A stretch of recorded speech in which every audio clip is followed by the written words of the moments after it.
so your girl.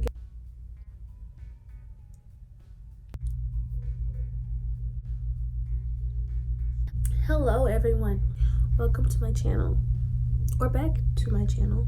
My name is Kelsey. I'm here to tell an unfortunate story about my very unfortunate life. I sure am. So this happened a little over a year ago. This all started a little over a year ago. Let's go all the way back to senior year of high school. So when I decided that I was going to stay local to go to college, I wanted to get a campus apartment, and I realized that none of my friends were staying local for college. So with me getting a campus apartment would mean that I would be living with possibly strangers. There was a group me of it was a group me from my projected graduating class, and there were like 400 or 500 people in it. Like, it was a pretty big group me. And maybe in the middle of summer, one of my old roommates, she basically like put a message in the group me, basically saying like that she and her roommates need a fourth roommate. And so I was like, okay, maybe, I don't have any roommates and it's the middle of summer and we're moving in like 2 months. I might as well get to know, take them up on this offer, or at least get to know them. So that way I'm not living with complete strangers. So I took them up on their offer. All of us met up to kind of get a feel of each other. I'm gonna call them A, B, and C. So I spoke with A, like through Group Me. Group A put the alert in Group Me. Put on my earrings, my real genuine diamond earrings that I got from Target. So after that took place, we moved in and everything was pretty cool for the first 2 months. We really didn't have any issues out of each other. Like, first few months, like, only issues we really had was like they were just being nasty and not picking up after themselves. But those were like minuscule things. Those weren't like big problems for me. Until roommate C got a dog. And in the apartments we were in, there was a really strict no pet rule unless it was a service dog. I don't know if that's still a rule there or not, but during the time I was living there, there was a rule and they were strictly enforcing that. They were very serious about that when I was living there, because I guess people weren't picking up after their pets like previous years and stuff like that. So they were just pretty much like out with the pets unless it's a service dog, and it needs to be a certified service dog. Like, we need papers on this dog. It's a service dog. My roommate, so she finds a puppy and she brings it into our apartment. So she brought home the dog. Pretty much from jump, we knew it was not gonna be a good idea, because this is like a 7-8 week old puppy. Let's use our brains. Let's think. Who has an 8 week old service dog? Nobody. That's not even a thing. It goes from there. She was hardly ever at home, but when she was at home, she was making a huge mess. But she was hardly ever at home. She did not take the service dog she had. She never took the dog with her. So the dog was in her room in a crate all day. Pretty much days on end. Like, this was a very consecutive thing. This wasn't just like one time thing. The dog was in the crate one day for like 7 hours straight. Cried the entire time he was in the crate. And we live in an apartment. So we share walls with people, with units who are not cool with the dog crying all day and all night. And of course they go downstairs and they report it to the leasing manager. And of course he emails all of us basically saying like there's been reports of a dog. These flyaways are gonna make me jump off the bed. I'm so sick of this. I'm just gonna slick them to my forehead.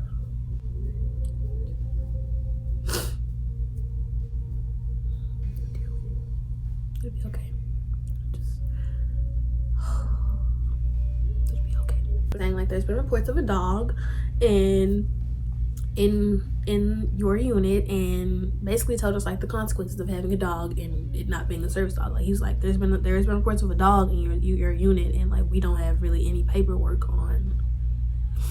We don't have any paperwork stating that any dog in your apartment is like a service dog. Mind you, roommate A had a dog, but it was a service dog. But she didn't have it registered with them. She had the papers on the dog, but she didn't have it registered with them. So in the email, he basically lets us know like having a dog in your unit that's not permitted to be there is punishable by like a $500 fine and or eviction.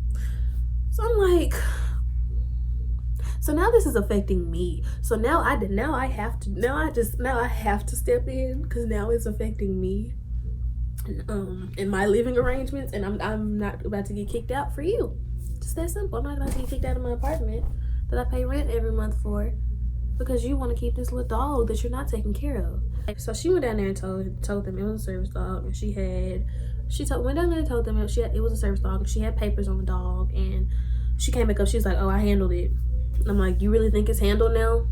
Are you still gonna continue to do the stuff that you're doing? Like, you're still gonna continue to leave the dog here, and you're still gonna continue to do the thing. You're still gonna continue to follow the pattern that you're in. So we're gonna be back in this position again."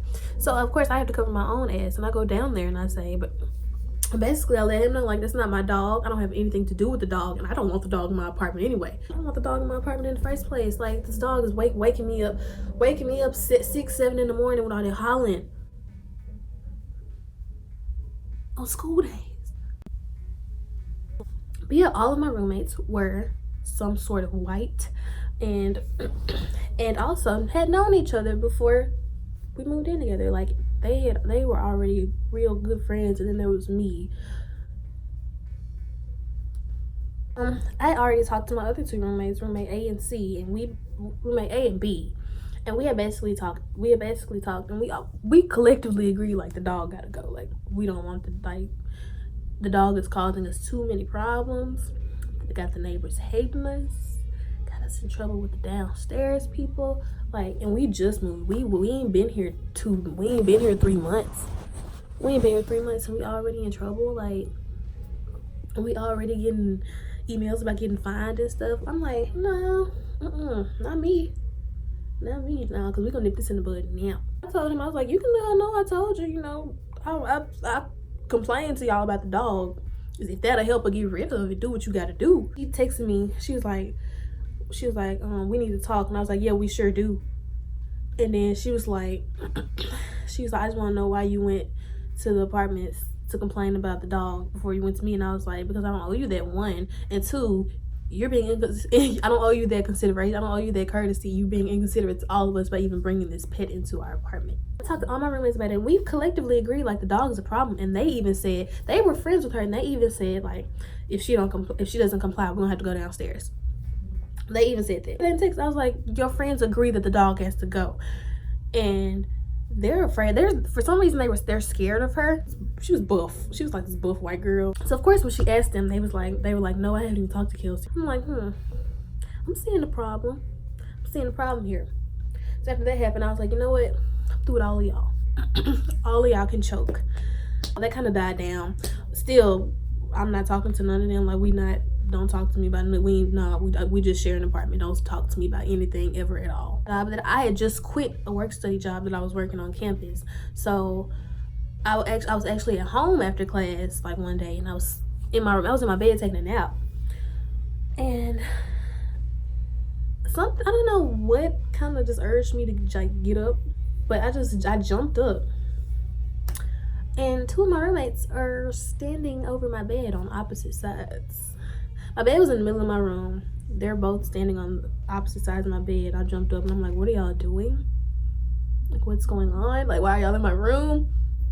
And it was roommate A and roommate C. So she was like, roommate C was like, oh, we didn't know if you were here or not, and you left your TV and your light on.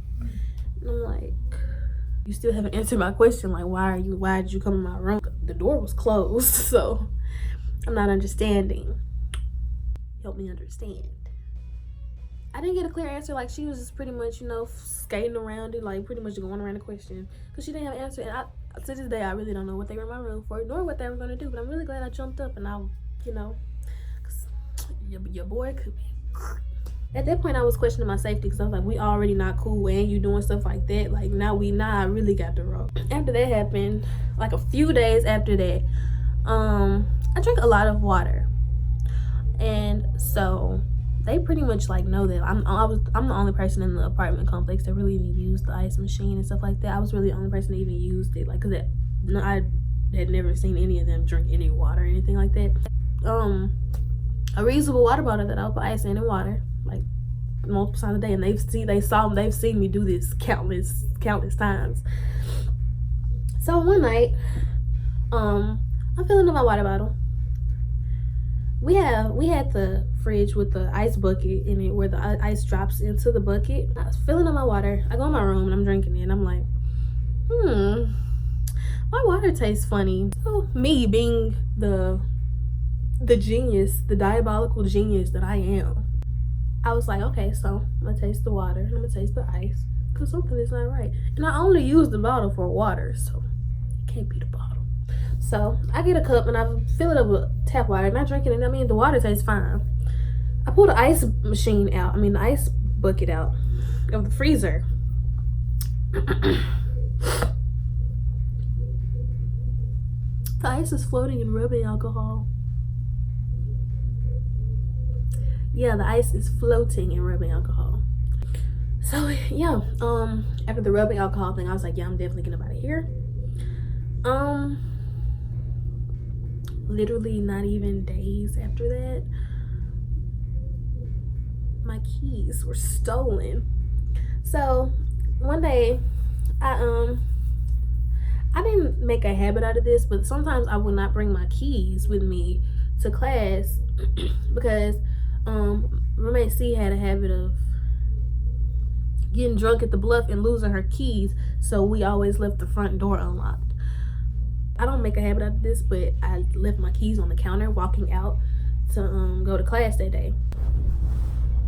Okay, so I didn't realize that I had left my keys at home until I was getting ready to walk from my first class that was at Mitchell Hall to my second class, which is the psychology building, which is not, they're not close to each other at all. On my way to psychology, I realized I don't have my keys and I'm living with people I don't trust, so that clicked with me. So I'm like, I need to go back home and get my keys. Like, forget class, I gotta go get my keys. Like, all my stuff is in here. These are my keys, you know, the Kelsey lanyard, because I'm so official. I got it from the Circle K up the street. Yeah, here are my keys right here. Some big keys. And they're loud. And they're heavy. At the time, I had them on a lanyard, but I still had the same kind of like wallet thing. I still had one of those. But I had them on a lanyard.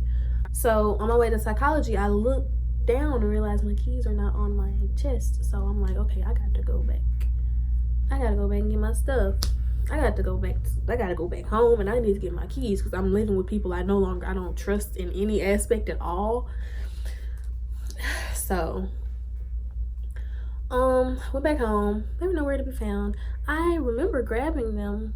I actually remember grabbing them and leaving them on the counter. I actually do. At this point, I go home, tear my room apart, completely looked all over the apartment, and retrace my steps from my apartment building to Mitchell Hall. Mitchell Hall and my apartment building, the apartments I was staying in, it's a literal straight shot. Like, you literally cross the street. You literally just walk. It's like a 5 minute fast walk, 10-minute hungover went to the party last night walk. It's like it was very close. I retraced my steps between there and my apartment's app for like hours, and I'm like, I don't see my keys nowhere. I had somebody come help me, come look for them. We went to the university center. We went and looked pretty much everywhere for my keys. The person I was with was like, they took your keys, fool. I'm like,